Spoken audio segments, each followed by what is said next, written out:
Germany is honoring Chancellor Angela Merkel today. She officially leaves office next week after leading the nation for 16 years. The televised pomp and circumstance features music, dancing, a military torch parade, even a ceremonial tattooing of the outgoing German leader. Joining us now from Berlin is CBS News reporter Anna Norskiewicz. Anna, great to see you. So given the COVID situation in Germany right now, how is Merkel's send-off differing from those of past leaders? Hi, Tanya. So here we are in front of the Defense Ministry in Berlin. And it is, in fact, quite different because normally this is, a very big ceremony, which is still, which right now is still the case. But Ms. Merkel invited only 200 guests compared to her predecessor. It was 600. And of course, due to the COVID situation, everything is a bit more low key than we would have expected. Anna, Merkel is getting a special gift from the German military, a ceremonial tattooing. What is the significance of this, and do all outgoing leaders get this special tattoo? Yes, it's a special ceremony and a tradition since the 16th century. So it is quite a big deal here for every outgoing leader.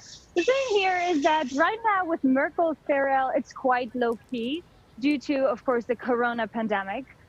Today, only the government decided to adjust its corona policy and implement new rules on how to tackle the pandemic. And also, the ceremony is low-key because of that, but also because it's Mrs. Merkel being Mrs. Merkel. She was never someone who wanted the big ceremonies and making big deals out of things. So it is, still a traditional habit here and a traditional event, but it is definitely a little bit different than with her predecessors. And Anna, Merkel is known for loving classical music, but interestingly, she chose a song by a German punk rocker to play at today's ceremony. How is that being received by the public, and what does this tell us about Merkel? This is a good question because lots of Germans were actually raising their eyebrows and asking themselves, do we know our chancellor as good as we thought we do? Because we all know that she's a big fan of classical music, but now she chose an iconic hit from the GDR, from East Germany, from a rock star who later became quite an iconic star in Western Germany. And it is, I think, quite a challenge for the military, to play this song.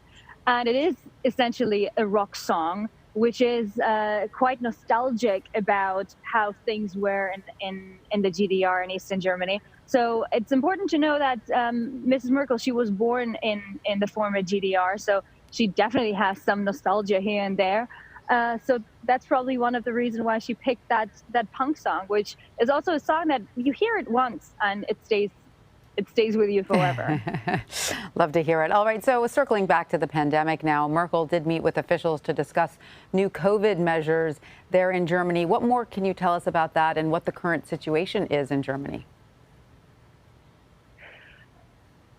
Germany was hit hard by the fourth wave now. It's I'm completely losing track of which wave it is already, which year it is. It started in 2020. Now we're heading into 2022, and this is Mrs. Merkel's last crisis that she is handling. She's known for crises, as we know, for handling financial crisis, for handling the refugee crisis, and now the corona crisis.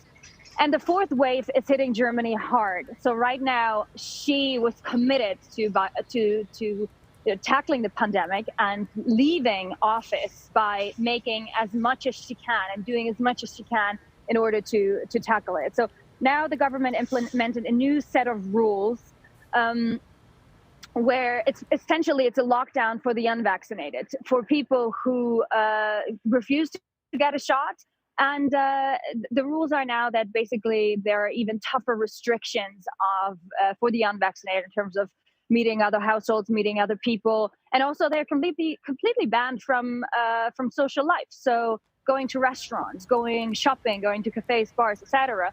It's basically banned for the unvaccinated. Of course, the government now wants to use that method as the very last method to make people who are not willing to get vaccinated change their mind, because excluding them basically from daily life will hopefully change that in the opinion of the German government.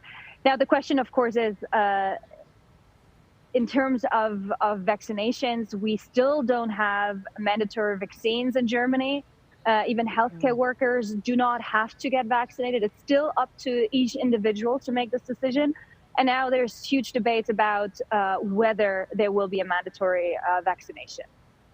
All right. Well, Anna Norskevich in Berlin, thank you so much for joining us. We appreciate it.